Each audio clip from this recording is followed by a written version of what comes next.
Bonsoir à toutes et à tous, ravi de vous retrouver. C'est aujourd'hui le sujet du moment en sciences, en économie, éducation, technologie, sport. L'intelligence artificielle s'invite partout. Le monde est entre fascination et inquiétude. Le journaliste n'en est pas moins touché. Le 3 mai prochain, le monde observera la journée de la liberté de la presse. L'impact de l'IA sur la liberté de la presse et les médias sera évoqué et nous en parlons maintenant. Bienvenue à tous dans Ça fait l'actualité. La liberté de la presse est indispensable au bon fonctionnement des pays. Cependant, elle est contestée, voire menacée aujourd'hui par l'IA. Et c'est connu que l'intelligence artificielle représente l'avenir. Mais alors, comment l'utiliser concrètement dans nos professions, métiers et en particulier dans la pratique du journalisme? Suivez ce reportage de Justine Danseil et nous en parlerons ensuite. L'intelligence artificielle IA se présente aujourd'hui comme un outil révolutionnaire dans tous les secteurs d'activité, notamment le journalisme. C'est une application, c'est une donnée informatique qui est copiée sur l'intelligence, qui a le même comportement, qui peut raisonner, qui peut comprendre, qui peut apprendre. On a regardé comment fonctionne le cerveau et on a dupliqué ça par un programme informatique. Elle est utilisée pour améliorer la productivité du journaliste, mais elle peut l'être pour la propagation de fausses informations et images. Ça permet aux journalistes d'avoir accès à des données, à une large gamme de données, de pouvoir réaliser des travaux en si peu de temps, en économisant de l'énergie, mais également en étant productif, en gagnant du temps. Donc ça, c'est le côté positif. En ce qui concerne le côté négatif, c'est que l'intelligence artificielle peut être un terreau fertile, un outil pour promouvoir la désinformation. Et c'est notamment avec les vidéos truquées qu'on appelle les deepfakes. C'est-à-dire qu'on fait parler quelqu'un au travers d'une vidéo. Ce n'est ni la personne, ni ce qu'elle dit, mais c'est son image qui est générée par l'intelligence artificielle. L'intelligence artificielle peut ainsi entraver ou du moins mettre à mal la liberté de la presse. Le journaliste qui utilise l'intelligence artificielle pour faire de la propagande, pour faire de la désinformation, il peut tomber sous le coup de la loi. Il y a la loi sur la cybercriminalité, il y a le nouveau code pénal dans son article 67 qui dit que toute personne qui diffuse de fausses informations ou bien qui incite est passible d'une peine d'emprisonnement. L'AMP peut lui retirer sa carte de presse, c'est ce qui est vraiment déplorable pour un journaliste. Quand on vous retire la carte de presse, ça veut dire que vous n'êtes pas à même d'exercer ce métier-là et c'est une sanction vraiment suprême. Pour l'utilisation à bon escient de l'IA, il faut donc prendre des précautions et des mesures. Comment vérifier une information, comment distinguer, faire le distinguo entre une fausse image générée par l'IA et une vraie image. Donc ça passe par l'éducation aux médias, la sensibilisation et surtout la formation des utilisateurs, la formation de ceux qui vraiment au quotidien, comme les journalistes, comme nous, sont en contact avec l'intelligence artificielle. L'intelligence artificielle est devenue très vite un sujet public puisqu'il envahit notre quotidien. Tout ce que nous voyons, regardons ou écoutons peut être généré par l'IA. Et si la presse dans son ensemble est impactée par cette nouvelle technologie, la liberté du journaliste peut être mise à mal. En plateau, j'ai à mes côtés Jean-Claude Coulibaly, journaliste, président de l'UNJCI, l'Union nationale des journalistes de Côte d'Ivoire. Bonsoir Jean-Claude Coulibaly. Bonsoir. Et merci d'avoir répondu à notre invitation. Merci. Alors, merci. En collaboration avec le Conseil national sur l'intelligence artificielle, l'UNJCI a formé des journalistes sur l'intégration de l'IA dans la pratique du métier du journaliste. Pourquoi? Oui, parce que tout simplement, comme vous le savez, le monde aujourd'hui est inondé par l'intelligence artificielle. Cela ne touche pas seulement nos corporations. Quand je parle de nos corporations, je parle du métier de journaliste. Cela touche tous les aspects de nos vies. On peut parler de tous les secteurs que vous pouvez imaginer dans la vie, que ce soit au niveau des architectes, au niveau des avocats, au niveau des juges, au niveau des... Bref, tous les métiers sont aujourd'hui impactés par l'intelligence artificielle. Et nous avons décidé, en tout cas, de mettre vraiment à niveau plus de 200 journalistes l'année dernière avec notre partenaire qui est le Conseil international de l'intelligence artificielle, le CONIA, qui nous a permis de former plus de 200 journalistes à l'hôtel Capitole, pour ne pas faire de publicité, l'année dernière. Et cela a été bénéfique en ce sens que beaucoup de nos journalistes, nos camarades, étaient un peu des journalistes du passé et dépassés. Et il fallait vraiment les ramener un peu. Ils vous entendent au passage. Oh, oui, il fallait les ramener au XXIe siècle. Et c'est ce que nous avons fait. Et je pense que tout s'est bien déroulé. Aujourd'hui, tous ceux qui ont été formés sont, si vous voulez, ils jouent un peu le rôle d'ambassadeurs, de pionniers dans leur rédaction. Et ils essaient un peu plus ou moins de transmettre ce qui leur a été donné pendant les 3 jours de formation. Bien. Alors, on le sait, l'IA s'intègre partout. Alors, est-ce si urgent ou nécessaire que d'intégrer l'IA dans la pratique du métier du journaliste? Oui, c'est nécessaire, je dirais, aujourd'hui. Oui. Nécessaire pour plusieurs raisons. La première raison, c'est que l'IA nous permet de gagner du temps dans notre métier. Voyez-vous, par le passé, dans la rédaction, c'est-à-dire la collecte et la rédaction, le traitement de l'information, c'était, si vous voulez, 30% au niveau du travail préalable et 70% qui était consacré à la rédaction. Aujourd'hui, la tendance est inversée avec l'IA. C'est-à-dire aujourd'hui, on peut consacrer, si vous voulez, 70% pour la collecte, etc., et puis 30% pour la rédaction. Parce que ça nous permet vraiment d'aller très vite. Mais comme je le dis, l'IA ne doit pas être là pour satisfaire nos rêves de paresseux. Est-ce que l'intelligence artificielle est une révolution pour le journalisme? Oui, c'est une révolution pour le journalisme si on sait l'utiliser. Si on sait l'utiliser, ça je précise là-dessus.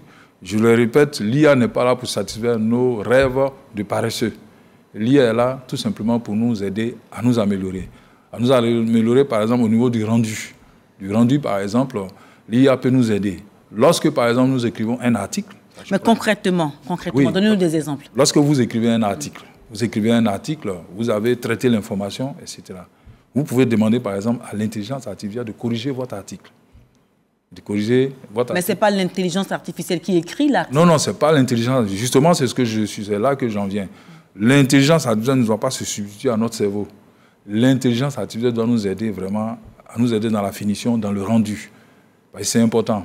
Il y a par exemple certaines personnes qui peuvent être contraintes à l'écriture, par exemple. Ça peut exister, on peut avoir des difficultés à pouvoir écrire, etc. Notre offre à nous, dans un premier temps, c'est la matière première qui est l'information. Comment aller la recueillir, la collecter, et puis maintenant, comment mettre cela en forme. Nous devons d'abord avoir un substrat, c'est-à-dire écrire ce que nous avons pu collecter, ça et là, et vraiment rendre. Maintenant, l'intelligence artificielle peut nous aider dans la mise en forme. Parce que l'intelligence artificielle ne va pas sur le terrain. Non, ne va pas sur le terrain, pas du tout. Voilà, ne va pas sur le terrain. Et l'intelligence artificielle aussi peut nous aider à enrichir parfois nos articles. On peut demander à l'intelligence artificielle, bon, sur cet aspect-là, je veux que mon article soit enrichi, donne-moi, parce que l'intelligence artificielle vraiment est le carrefour de toutes les informations. Voilà, donne-moi un peu des références, sinon une citation. Mais des chiffres. Sinon, ou bien des chiffres pour enrichir, par exemple, mon article. L'intelligence artificielle peut le faire. Mais au niveau des chiffres, il faut faire attention. Il faut plutôt se fier aux chiffres recueillis, au pourcentage recueilli lors de la collecte de l'information. Quand il s'agit des enquêtes, par exemple, ou bien des reportages, des grands reportages, bien entendu. Mais il ne faut pas demander à l'intelligence artificielle d'aller chercher des chiffres qui n'ont rien à voir avec notre sujet, oui. Et pour pouvoir le faire. Donc, alors, bref, pour terminer, l'homme est au départ et l'homme doit être à la fin.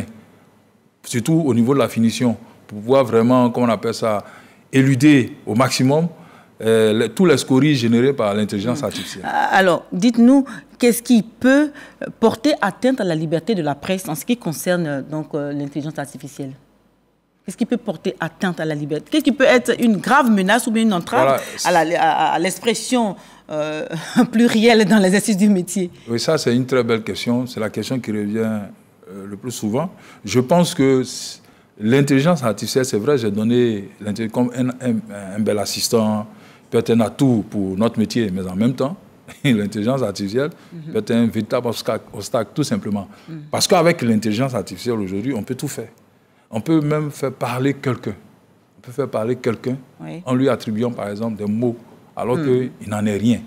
C'est là, on parle de deepfake. Voilà, le deepfake. C'est-à-dire qu'on utilise, on fabrique de toutes pièces une vidéo à partir de quelques éléments vrais. Mais véritablement... À partir d'une image, quelqu'un qui parle, on a déjà vu des présentateurs de la RTI qui parlent, mais ce n'est pas l'information qu'ils sont censés donner. Voilà. Et ça, c'est le travail de l'intelligence artificielle. C'est l'un des revers de l'intelligence artificielle. Voilà. Et c'est en cela que l'intelligence artificielle peut constituer, si vous voulez, un obstacle.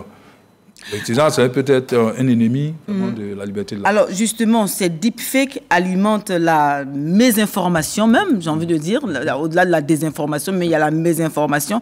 Alors, est-ce que la vraie information est-elle en danger avec ce fait de deepfake? Oui, en danger en ce sens que nous sommes actuellement, comme vous le savez, en Côte d'Ivoire, dans une période sensible, période assez sensible. C'est la période électorale, la période post-électorale. Aujourd'hui, comme on le voit, il y a ce qu'on appelle la fièvre électorale qui commence à monter avec toutes les animosités, toutes les passions qu'on peut imaginer au niveau des réseaux sociaux. Les deepfakes peuvent contribuer vraiment à la manipulation de l'opinion. La manipulation de l'opinion, on peut mettre dans la bouche de qui que ce soit des propos qui ne sont pas de lui et faire croire que c'est la réalité. Et le danger dans cela, au niveau par exemple de l'intelligence artificielle, une fois que c'est parti, l'impact psychologique demeure. Voilà, c'est vrai qu'on peut procéder par le fact-checking, essayer de renversement des images, le système de renversement des images pour pouvoir rattraper et voir si c'est vraiment vrai ou faux. Mais en même temps, l'impact sociologique est difficile vraiment si vous voulez, à effacer. Alors dites-nous, comme vous avez si bien, nous sommes dans une période très sensible en Côte d'Ivoire où les passions grandissent. Alors, comment contrecarrer le deepfake aujourd'hui? Le deepfake, c'est simple. Il faut faire du fact-checking. Il faut toujours faire du fact-checking parce que vous savez, toute vidéo a une source. Toute vidéo a une source. C'est-à-dire que toute information derrière même. Mais en même temps, j'ai envie de dire, le fact-checking, ça c'est parce que des professionnels du métier connaissent la méthode. Voilà. Mais comment, pour l'Ivoirien lambda, il peut savoir que cette vidéo... Ces paroles qui sont dites par, je vais dire, telle ou telle personne ne sont pas de cette personne. Oui, mais voilà pourquoi il ne faut pas vraiment transmettre ou bien partager n'importe comment. Pas partager n'importe comment. Il faut vraiment avoir du recul nécessaire. Vous regardez la vidéo, vous savez que peut-être ça ne correspond même pas à la psychologie et à la manière de faire de la personne. Vous êtes d'abord soit séduit ou bien choqué par ce que la personne dit. Mais en même temps, qu'est-ce que vous faites? Le recul vous demande vraiment de recouper.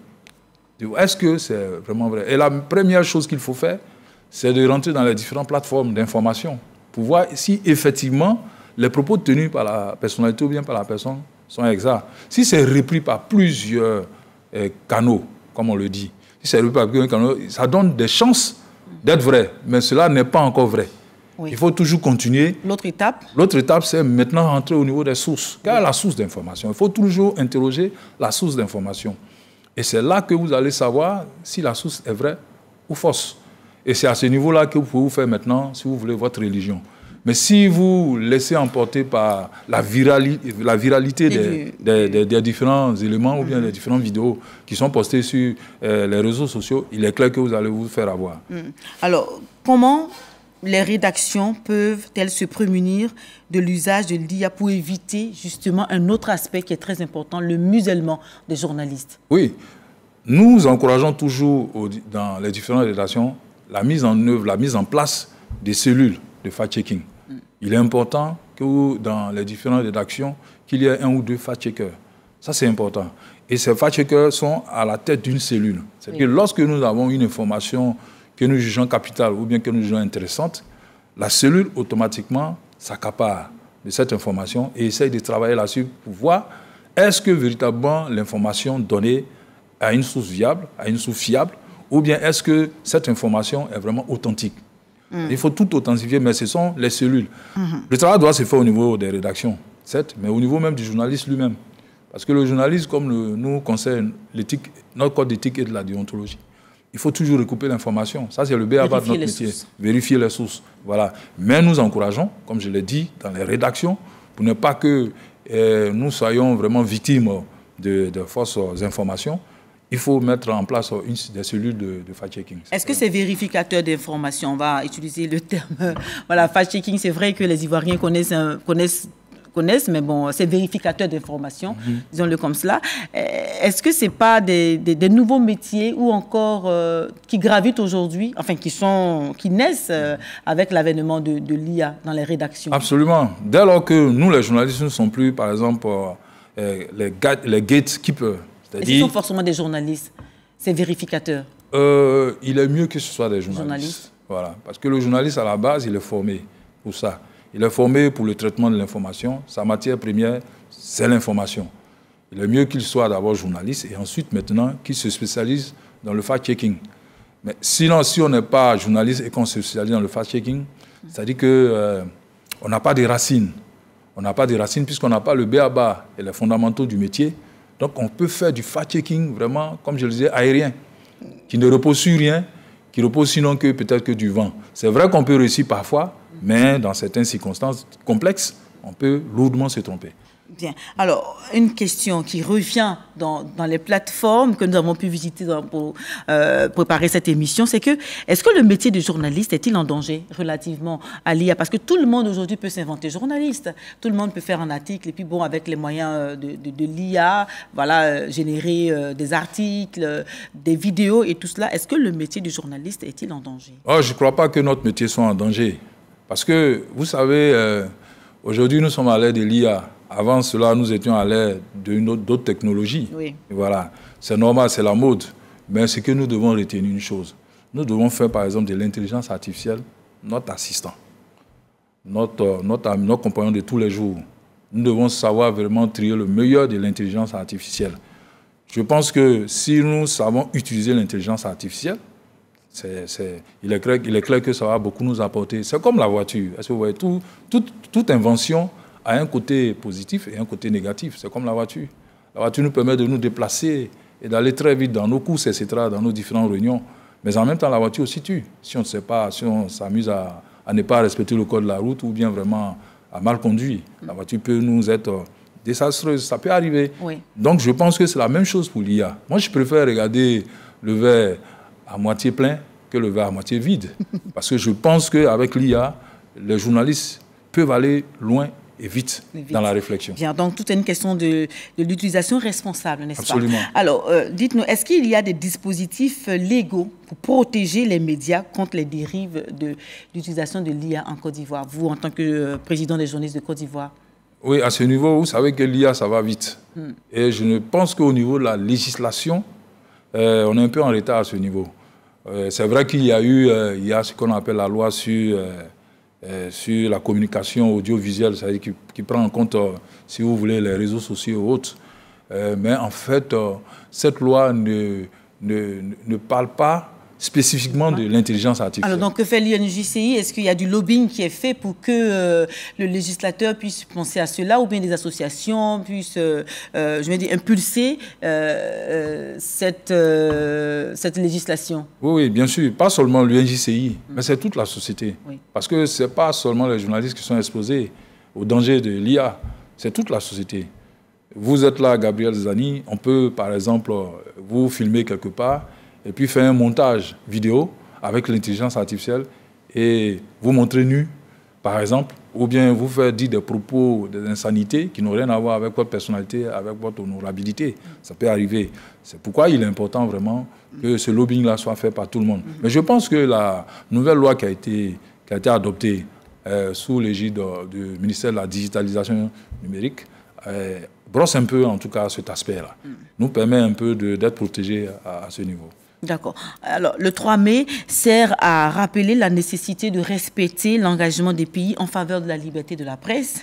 Le journaliste est-il libre en Côte d'Ivoire? Oui, le journaliste, je pense qu'il est relativement libre en Côte d'Ivoire. Vous savez, la liberté totale et absolue n'existe pas. Ça, il ne faudrait pas que les gens aussi se leurrent. La liberté totale et absolue n'est que chimère. Parce que toute liberté, comme on le dit, s'arrache. Toute liberté aussi se conserve dans un combat permanent. Comme le disait Jean-Jacques Rousseau, l'homme est libre, mais partout il est dans les fers. Oui. C'est ça en fait. Donc ce que les gens doivent comprendre, c'est que nous devons continuer toujours à nous battre pour nos libertés. C'est la même chose au niveau de la liberté de presse. La liberté de la presse est une liberté qui est, je l'ai dit, qui est la plus attaquée dans le monde. Parce que, voyez-vous, les dirigeants, voyez-vous, ceux qui ont un peu de pouvoir, n'aiment pas trop les critiques, n'aiment pas trop qu'on critique tout ce qu'ils font, leur gouvernance, etc. Mais quels sont ceux qui critiquent la gouvernance des décideurs? Ce sont les journalistes. Donc il est clair que c'est pourquoi les journalistes sont exposés, c'est pourquoi que les journalistes sont même jusqu'à être assassinés dans certains pays. Parce que nous sommes les lanceurs d'alerte, nous sommes la voix des sans-voix, nous sommes véritablement, comme on le dit, les éveilleurs de conscience, etc. et tout. Notre rôle, c'est de former, pas seulement d'informer, de former et d'éduquer. Et cela, parfois, est mal perçu par ceux qui ont toujours le réflexe de l'obscurantisme et qui ne comprennent pas qu'en réalité, lorsque une société est plurielle, elle donne tout son potentiel et puis elle est bénéfique à tous. Voilà. Et nous pensons qu'en tant que journalistes, notre rôle, c'est de défendre bec et ongle, en tout cas, cette liberté de la presse. Le 3 mai est fait pour ça. Oui. Et cette commémoration doit nous amener véritablement à manifester bruyamment que nous sommes là et qu'il faut compter avec nous. Alors, oui, qu'est-ce qui est prévu par l'UNJCI dans ce sens-là? Ce qui est prévu, tous les 3 mai, nous organisons une marche à travers Cocody. Nous marchons pour dire que nous sommes là, qu'il faut compter avec nous et que la liberté de la presse est vraiment le principe sacro-saint auquel il ne faut pas s'attaquer quand il s'agit de oui, le président, c'est vrai, on ne doit pas s'attaquer aux journalistes, mais on marche, chaque année on marche. Qu'est-ce qu'on a obtenu justement depuis? Ce qu'on a obtenu, c'est qu'aujourd'hui, voyez-vous, la Côte d'Ivoire a fait un bond considérable dans le rang des Reporters sans frontières. Vous voyez, à l'époque, nous étions à 170e place. Aujourd'hui, nous sommes au niveau des 150. Nous oscillons entre la 60e place et vers la 50e place. C'est là maintenant que nous sommes aujourd'hui. Ça vous dit que quelque part, toutes les activités, toutes les actions que nous menons ne sont pas vaines. Voilà, ça a produit un certain effet parce que nous nous battons d'abord pour nos droits. On a l'impression que le journaliste a seulement des devoirs. C'est vrai, le journaliste a des devoirs, mais il a aussi des droits qu'il faut respecter, des droits vraiment qu'il faut sécuriser, des droits qu'il faut tout faire pour conserver. Voilà. Bien. Alors, au-delà donc de la célébration du 3 mai, il y a aussi le volet formation. C'est vrai qu'il y a eu des formations sur l'IA et tout cela. Est-ce qu'il y a d'autres formations qui sont en vue pour que le journaliste soit à même de pouvoir travailler dans un environnement sécurisé et être maître de tout son potentiel? Oui, bien sûr, bien sûr. Je pense que, comme je l'ai dit, pour ne pas me redire, que ne voyons pas l'IA comme véritablement cet épouvantail qui vient tout casser, qui vient tout détruire au niveau de nos corporations. L'IA, au contraire, je pense que si l'IA est bien utilisée, nous serons de mieux en mieux respectés.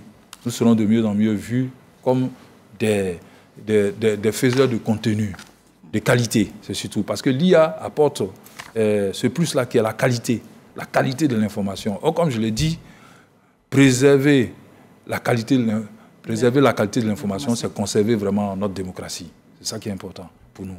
Et je pense qu'avec l'IA, nous allons faire vraiment des exploits. Alors, nous ferons donc des exploits. Bien que l'IA puisse améliorer à bien des égards la communication et l'accès à l'information, son utilisation, mesdames et messieurs, soulève la question de son ingérence lorsqu'elle ne se fait pas dans le respect des règles et des pratiques prévues dans le journalisme. L'IA doit donc contribuer au renforcement du métier de journaliste et non à l'érosion de la liberté de la presse. Jean-Claude Coulibaly, je rappelle que vous êtes le président de l'UNJCI, l'Union nationale des journalistes de Côte d'Ivoire. Mesdames et messieurs, donc merci à vous pour vos analyses, vos réflexions. Voilà, chers téléspectateurs, merci donc d'avoir suivi Ça fait l'actualité sur RTI 1 et restez avec nous.